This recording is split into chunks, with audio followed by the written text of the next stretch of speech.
Audio Jungle.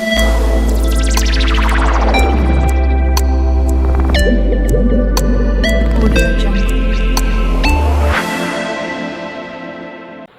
बिस्मिल्लाहिर्रहमानिर्रहीम। अस्सलाम वालेकुम माय डियर स्टूडेंट्स, होपफुली आप लोग खैरियत से होंगे। आज हम सेकेंड ईयर की ऑर्गेनिक केमिस्ट्री के चैप्टर नंबर 7 का जो टॉपिक डिस्कस करेंगे वो है सोर्सेज ऑफ ऑर्गेनिक कंपाउंड्स। ये टॉपिक आप लोगों ने अपने ग्रेड 10 के अंदर इसको पढ़ा है। यहाँ भी बिल्कुल उसी से रिलेटेड ही टॉपिक है, तो मैंने कोशिश की है कि उसमें जितनी भी अपडेट्स हैं, जितनी भी इंफॉर्मेशन रिगार्डिंग 10th के जो नॉलेज है आपका, उसको भी रिव्यू कर लिया जाए और जो सेकेंड ईयर की बुक में मौजूद है हम उसको भी यहाँ पे आज के लेक्चर में डिस्कस करेंगे। सबसे पहले हम देखते हैं कि ऑर्गेनिक कंपाउंड के सोर्सेज कौन कौन सी चीज़ें होती हैं। तो दो चीज़ें आप लोग अपने माइंड में रखेंगे। Number 1 is plants and the second one is animals. तो मैं पहले आपको इन प्लांट्स और एनिमल्स में से मैं पहले ऐसे कर लेता हूँ, एनिमल्स की आपसे डिस्कशन शॉर्टली कर लेता हूँ। एनिमल्स हमें दो तरह के ऑर्गेनिक कंपाउंड्स देते हैं, क्योंकि ये भी सोर्सेज ऑफ ऑर्गेनिक कंपाउंड्स हैं। उनमें से एक प्रोटीन्स हैं जो कि बायोमॉलिक्यूल्स हैं, ऑर्गेनिक मॉलिक्यूल्स भी जिन्हें हम कहते हैं, और second one is fats and oils.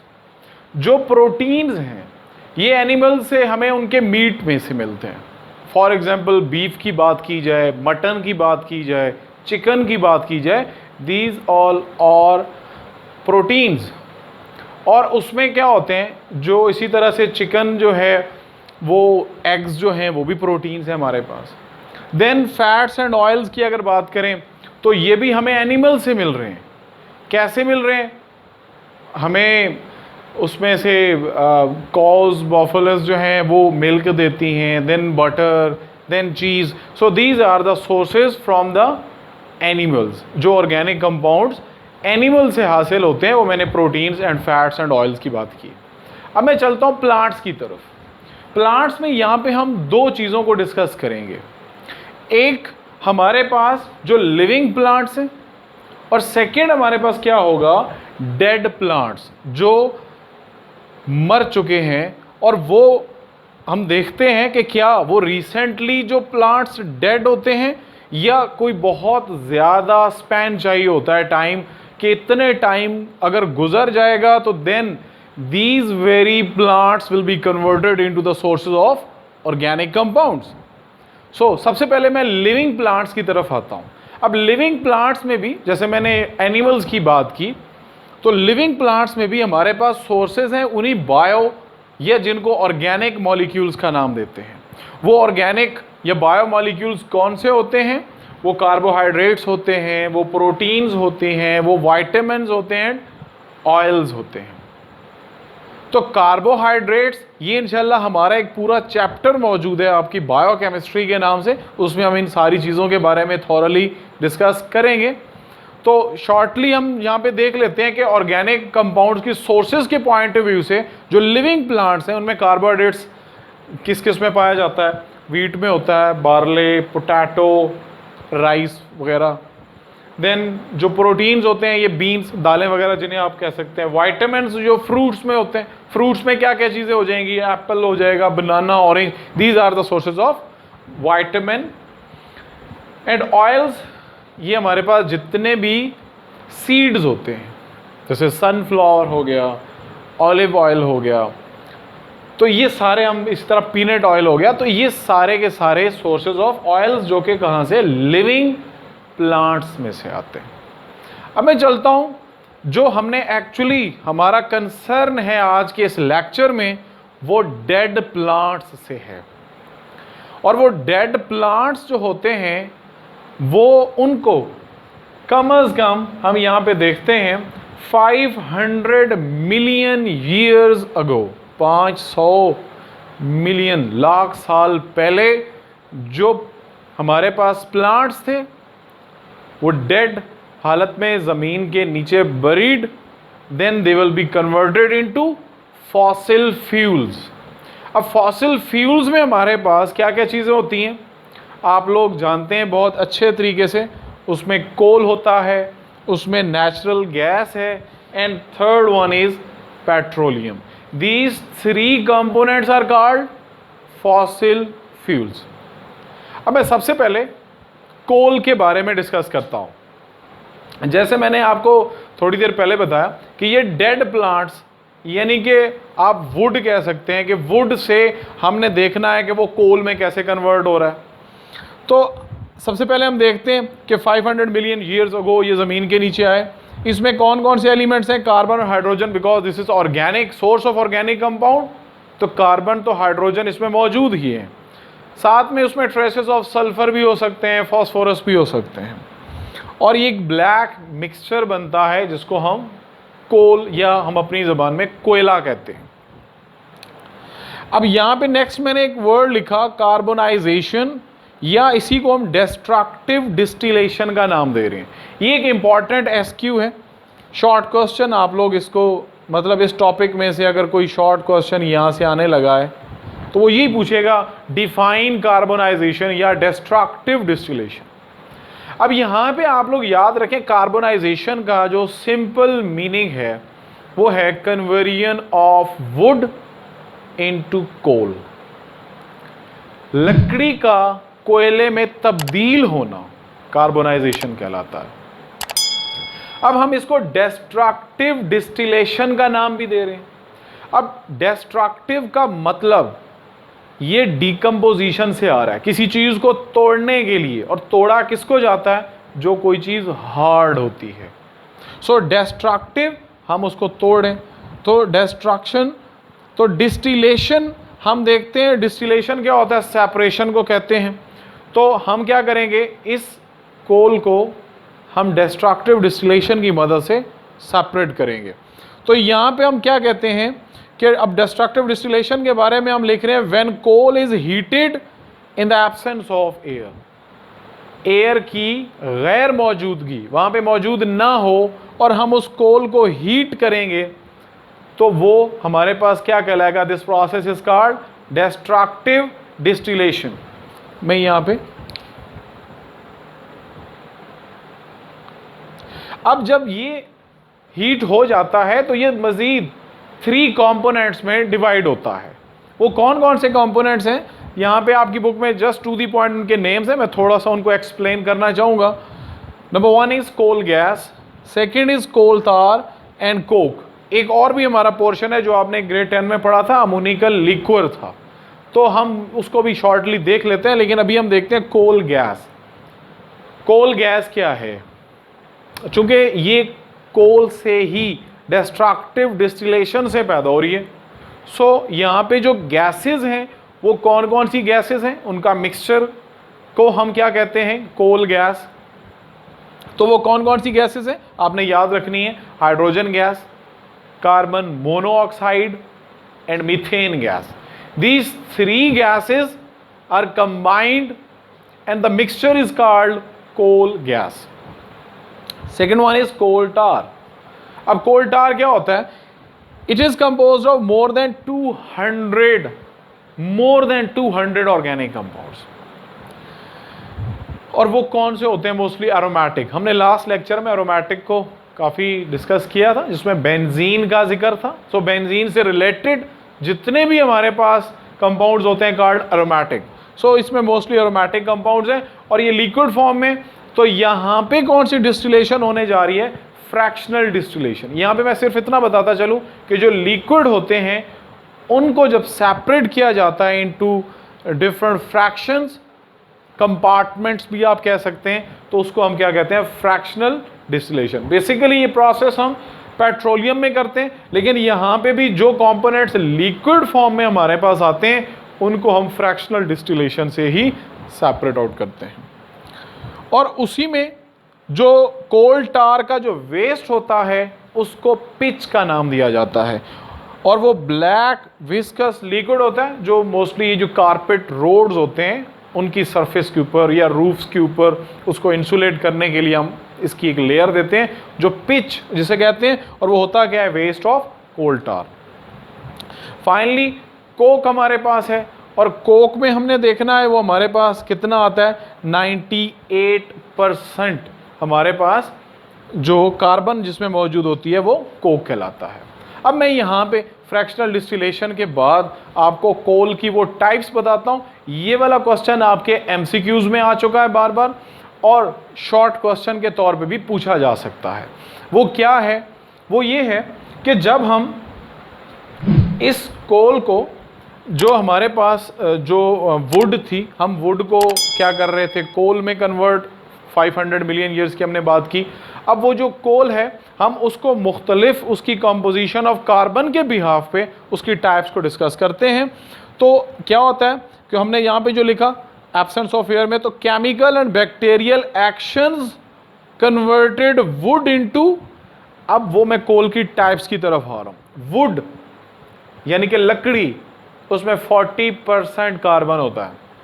तो जब वो डेड होते हैं तो then buried in the earth, that very wood will be converted into, first of all, into peat. This is first type of coal. It contains 60% carbon. अब ये पीट जब हाई टेम्परेचर एंड प्रेशर की conditions दी जाती हैं, then this पीट is converted into other type is lignite. ये आप लोगों ने अच्छे से याद रखना है। नंबर 1 पे कौन है, peat, then it will be converted into yes lignite. It contains 70% carbon. जब इसमें दोबारा प्रेशर, मतलब प्रेशर जब बढ़ता है, then this lignite into converted into bituminous coal. It contains 80% carbon. तो ये परसेंटेज ऑफ कार्बन उसकी बढ़ती जा रही है और वो कोयले की एक बहुत ही अच्छी टाइप बनती जा रही है, सुपीरियर टाइप ऑफ कोल की तरफ हम जा रहे हैं। तो लास्ट वन इज एंथ्रासाइट, जो हाई प्रेशर मतलब जो मजीद बढ़ता है, तो वो एंथ्रासाइट में 90% जब कार्बन होता है तो हम कहते हैं this is purest form of coal. तो ये बहुत ही ज़्यादा कॉन्सेंट्रेशन कार्बन की है, तो हम उसे कहते हैं कि ये कोयला भी सबसे अच्छा कोयला है। तो मैं दोबारा इसको डिस्कस कर लेता हूँ। टाइप्स ऑफ जो हमारे पास कोल हैं, सबसे पहले क्या है, peat, then lignite, then bituminous coal, and finally is anthracite. तो ये परसेंटेजेस भी आप याद रख लें तो बेहतर होगा।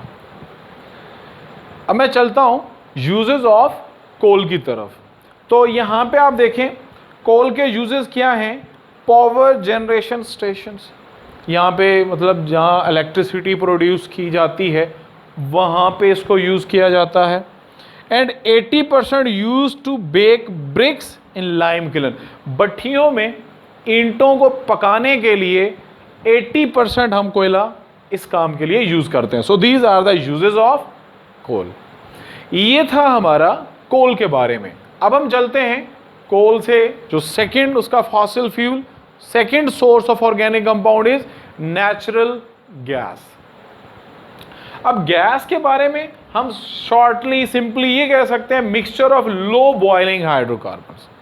लो बॉइलिंग, वो आप लोगों ने याद रखना है कि जो अल्केन्स के जो फर्स्ट फोर कार्बन ब्यूटेन तक जो होते हैं, these are mixture of low boiling hydrocarbons, so they are considered in natural gas. अब उसमें से लो बॉइलिंग हाइड्रोकार्बन में से 85% मीथेन गैस होती है, CH4, जो सबसे मतलब सिंपलेस्ट हमारे पास ऑर्गेनिक कंपाउंड आप कह सकते हैं। And they are produce by decomposition of organic matter. Organic matter कोई भी होगा उसकी डिकम्पोजिशन से ये गैस प्रोड्यूस होती है। बेसिकली मीथेन को मार्श गैस कहते हैं, मार्शी प्लेसेस से ये हमारे पास आती है। अब मैं चलता हूँ इसके यूजेस की तरफ। तो इसमें आप देखेंगे for power generation in cement and fertilizer industries. तो हम इसको कहाँ यूज़ करते हैं, सीमेंट में, मतलब जब आपने हाई टेम्परेचर प्रोवाइड करना होता है तो ये गैस वहाँ यूज़ की जाती है, या फर्टिलाइज़र इंडस्ट्रीज़ में। तो ये पंजाब में, पंजाब के शहर मियांवाली में ये दोनों फैक्ट्रीज़ मौजूद हैं, cement factory, maple leaf cement factory, and fertiliser जो है वो पाक American fertiliser company fact industry यहाँ पे मौजूद है, तो वहाँ पे ये नेचुरल गैस को यूज़ किया जाता है। Then fuel in general industries, बाकी और इंडस्ट्रीज में भी यूज़ होता है, एंड फॉर डोमेस्टिक पर्पस घरों में भी हम यूज़ करते हैं, और हम इसको सीएनजी की तौर पे कंप्रेस्ड नेचुरल गैस अपने जो ऑटोमोबाइल्स हैं, व्हीकल्स में भी हम इसको एज अ फ्यूल के तौर पे यूज़ करते हैं। अब मैं चलता हूँ थर्ड जो हमारे पास कोल नेचुरल गैस के बाद थर्ड वन इज पेट्रोलियम। अब पेट्रोलियम जो है this is basically combination of two words. Yes, petra mean rock and oleum means oil, तो हम इसको क्या नाम दे सकते हैं? Rock oil. तो the refined form of mineral oil. अब मिनरल ऑयल जो हमारे पास हम एक्सट्रैक्ट कर रहे हैं फ्रॉम अर्थ, तो उसकी जो रिफाइंड फॉर्म, जिसको जो प्योर फॉर्म या प्योरेस्ट फॉर्म भी कह सकते हैं, वो क्या कहलाता है? पेट्रोलियम। अब हम इसको क्रूड ऑयल भी कहते हैं। क्यों? Because these are extracted from rocks as blackish coloured liquid called crude oil. तो ये आपने याद रखना है, हम इसको मिनरल ऑयल भी कहते हैं, हम इसको क्रूड ऑयल भी कहते हैं, हम इसको रॉक ऑयल भी कहते हैं। तो इसको किस प्रोसेस से हम करते हैं? जैसे मैंने आपको कोल में बताया था, जब मैं बात कर रहा था कोल टार की, तो मैंने फ्रैक्शनल डिस्टिलेशन का नाम लिया। तो यहाँ हम बेसिक पर्पस यहाँ पे फ्रैक्शनल डिस्टिलेशन के बिहाफ पे हम उसको सेपरेट करते हैं। हमने पहले टेम्परेचर देना होता है अराउंड अबाउट 400 डिग्री सेंटीग्रेड तक। इसी क्रूड ऑयल में से 6 उसके फ्रैक्शंस बनते हैं, जिसमें हम देखेंगे गैसोलीन है, डीजल ऑयल है, कैरोसिन ऑयल है, इस तरह के 6 हमारे पास इसके फ्रैक्शंस आते हैं। और अबव 400 डिग्री सेंटीग्रेड 4 मज़ीद हमारे पास पोर्शंस आते हैं। सो टोटल जो पेट्रोल हमारे पास आता है वो 10 मज़ीद फ्रैक्शंस में, पार्ट्स में वो डिस्ट्रीब्यूट होता है, और जिनके डिफरेंट यूजेस होते हैं ओवरऑल जो वर्ल्ड के अंदर हम इसको देखते हैं कि इसका किस तरह से इस्तेमाल किया जाता है। अब मैं चलता हूं, तो मैंने फ्रैक्शन ऑफ अपने बॉइलिंग पॉइंट रेंजेस हम देखेंगे, डिपेंड करता है कार्बन के कंपोजिशन के ऊपर। कार्बन की हमने जैसे देखा था कि ये नॉन पोलर है, लंडन डिस्पर्शन फोर्सेज होती हैं, तो जैसे जैसे कार्बन बढ़ेगा तो बॉइलिंग पॉइंट्स भी बढ़ेंगे, तो इस तरह उनकी रेंज में भी वेरिएशंस आती जाएंगी। तो इसलिए मैंने 400 तक बोला 6 fraction, and more than 400 degree centigrade 4 मज़ीद फ्रैक्शंस बनते हैं। तो ये चीज़ भी आप अगर थोड़ा सा कॉन्सेंट्रेट करेंगे तो ये इन्फॉर्मेशन हमारे पास गिवन होती है, लेकिन आज हम जस्ट ये देख रहे हैं कि हम उनको डिफरेंट कैसे करते हैं। तो डिफरेंस ऑफ बॉइलिंग पॉइंट के बिहाफ पे फ्रैक्शनल डिस्टिलेशन हुआ करती है। अब मैं चलता हूँ, इसकी इंफॉर्मेशन आपको देता चलूँ कि पाकिस्तान के अंदर कितनी ऑयल रिफाइनरीज़ हैं। तो ये आपने याद रखना है, 4 ऑयल रिफाइनरीज़ हैं, जिनमें से जो पहली हम डिस्कस कर रहे हैं ऑयल रिफाइनरी, वो अटक ऑयल रिफाइनरी जो कि रावलपिंडी में है, और वो 1.25 मिलियन टन्स वहाँ पे रिफाइन किया जाता है पेट्रोल को। और 2 ऑयल रिफाइनरीज कराची में हैं जो 2.13 मिलियन टन्स वहाँ पे ऑयल को रिफाइन किया जाता है। और फाइनली पाक अरब रिफाइनरी मुल्तान में मौजूद है। तो ये 4 रिफाइनरीज हैं जिसके बिहाफ पे हम उन ऑयल को डिफरेंट फ्रैक्शन में उनकी फ्रैक्शनल डिस्टिलेशन करके उनकी रिफाइनिंग की जाती है, देन उसका यूज़ किया जाता है। सो आज के इस लेक्चर में हमने जो मेन चीज़ देखी वो आप लोगों ने डेड प्लांट से रिलेटेड जो फॉसिल फ्यूल्स की हमने बात की, वो हमारा आज का मेन पार्ट था, जिसमें हमने कोल को देखा, नेचुरल गैस को देखा और पेट्रोलियम को देखा। मैंने इसी तरह ख़ास तौर पे ये जो टाइप्स ऑफ कोल थी ये मैंने आपको पेपर पॉइंट ऑफ व्यू से इम्पोर्टेंट बताया, और कार्बोनाइजेशन और फ्रैक्शनल डिस्ट्रक्टिव डिस्टिलेशन की मैंने बात की। सो ये पेपर पॉइंट ऑफ व्यू से ज़्यादा इंपॉर्टेंट है, बाकी MCQ से रिलेटेड है। तो आपने इस सारे लेक्चर को कोशिश किया करें, साथ में उसको नोट कर लिया करें, और अगर ज़्यादा आप लोग मोबाइल यूज़ करते हैं तो मोबाइल की स्क्रीन से आप स्क्रीनशॉट लेके अपने नोट्स भी तैयार कर सकते हैं। तो ये था हमारा आज का लेक्चर। अपना बहुत ज़्यादा ख्याल रखें, हमारे इस चैनल को ज़्यादा से ज़्यादा सब्सक्राइब करें, हमारी वीडियोस को लाइक करें, शेयर करें, उसके ऊपर कमेंट करें और अपना बहुत ज़्यादा ख्याल रखें। खुश रहें।